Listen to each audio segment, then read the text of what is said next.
ఈ విధంగా మామిడికాయ కాంబినేషన్‌తో చేపల పులుసు చేస్తే మీ ఇంట్లో వాళ్ళు గిన్నె గూడా తుడుచుకొని తినేస్తారు. అంత టేస్టీగా ఉంటుంది ఈ విలేజ్ స్టైల్ మామిడికాయ చేపల పులుసు.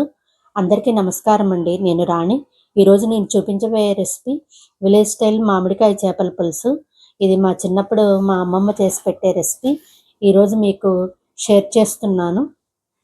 ఈ రెసిపీ కోసం 1 కేజీ చేప ముక్కల్ని తీసుకున్నాను. వీటిని ఉప్పు వేసి శుభ్రంగా కడిగి పెట్టుకున్నాను. తర్వాత 3 పచ్చిమిరపకాయలను తీసుకొని పొడవు ముక్కలుగా కట్ చేశాను. ఒక పెద్ద సైజు ఉల్లిపాయని కూడా పొడవు ముక్కలుగా కట్ చేసి పెట్టుకున్నాను. కొంచెం కరివేపాకుని శుభ్రంగా కడిగి తీసుకున్నాను. తర్వాత మిక్సీ జార్ తీసుకొని కొంచెం కొబ్బరిని చిన్న ముక్కలుగా కట్ చేసి మిక్సీ జార్లోకి వేశాను. ఒక పాయ మొత్తం వెల్లుల్లిని తీసుకొని పొట్టు వలిచి వేస్తున్నాను. చిన్న అనాస పువ్వు వేశాను. ఒక 8 లవంగాయలు వేశాను. 3 చిన్న దాల్చిన చెక్క ముక్కలు వేశాను.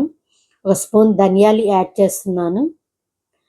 తర్వాత ఈ మిక్సీ జార్ మూత పెట్టి నీళ్లు పోసి మెత్తగా గ్రైండ్ చేసుకోవాలి.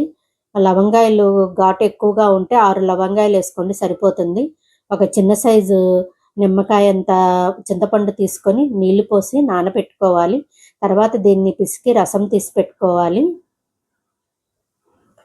తర్వాత వెడల్పాటి గిన్నెని చేపల కూర వండడం కోసం తీసుకుంటున్నాను. ఈ చేపల్లో తలకాయ ముక్కని మధ్యలో పెట్టుకోవాలి. అది మధ్యలో మంట ఎక్కువగా తగులుతుంది కాబట్టి బాగా ఉడుకుతాయి. మందంగా ఉన్న ముక్కలు కూడా మధ్యలో పెట్టుకోవాలి. తర్వాత కడిగి పెట్టుకున్న కరివేపాకుని వేసుకోవాలి. ఉల్లిపాయ ముక్కలు కూడా అన్ని వైపులా వేసుకోవాలి. అలాగే మనం కట్ చేసి పెట్టుకున్న పచ్చిమిరపకాయ ముక్కల్ని కూడా యాడ్ చేయాలి.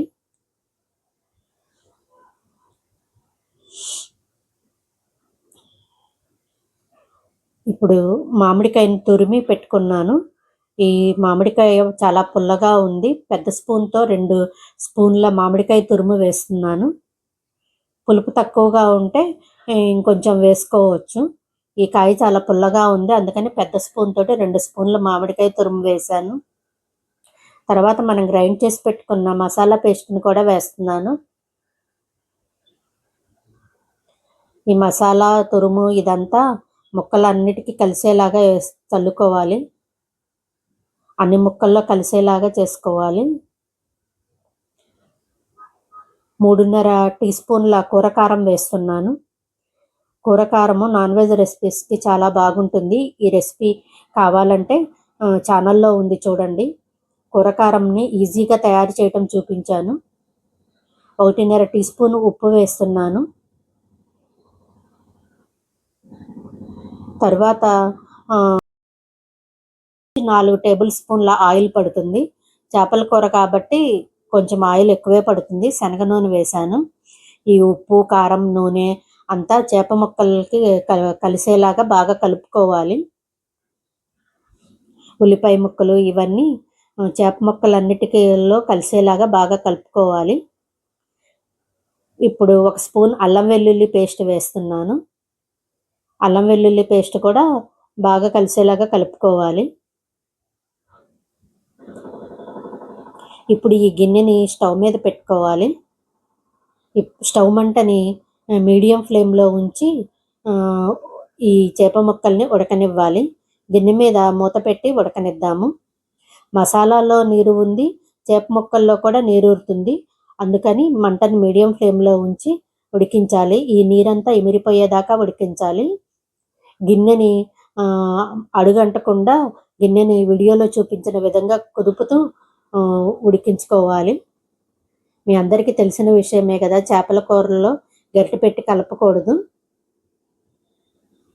ఇలా అంతా కలిసేలాగా కుదుపుకున్న తర్వాత ఈ నీరంతా ఇమిరేదాకా ఉడకనిద్దాము. ఇందాక పసుపు వేయటం మర్చిపోయాను. ఇప్పుడు పసుపు యాడ్ చేస్తున్నాను. ఉప్పు, కారాలు వేసుకునేటప్పుడే పసుపు కూడా వేసి అంతా కలుపుకోవాలి. అది ఇప్పుడు యాడ్ చేశాను. నీరంతా ఇమిరింది కదా, ఇందాక మనం తీసి పెట్టుకున్న చింతపండు రసాన్ని పోస్తున్నాను.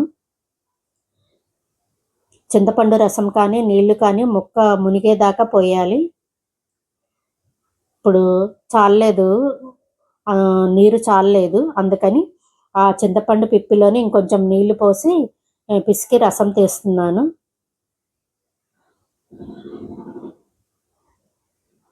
గిన్నెను ఒకసారి అలా కలిపి చూస్తున్నాను. పులుసు చాలలేదు కాబట్టి ఆ పిప్పిలో ఇంకొంచెం నీళ్లు పోసి పిసికి ఆ చింతపండు రసం పోసాను. ఇలా ముక్క మునగా ఉండాలి. ఇప్పుడు మూత పెట్టి స్టవ్ మంటను హైలో ఉంచి చేపల కూరని ఉడకనివ్వాలి. కొంతసేపటి తర్వాత మళ్ళీ ఒకసారి గిన్నెని కదుపుకోవాలి, లేకపోతే అడుగంటేస్తుంది.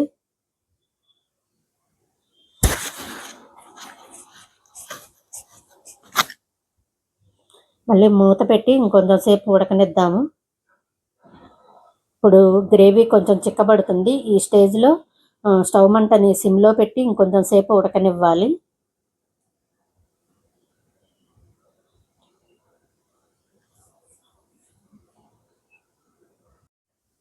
ఈ స్టేజ్లో ఉన్నప్పుడు స్టవ్ మంటను ఆపేసి మూత పెట్టి కాసేపు ఒక 3 గంటలు కదల్చకుండా ఉంచాలి.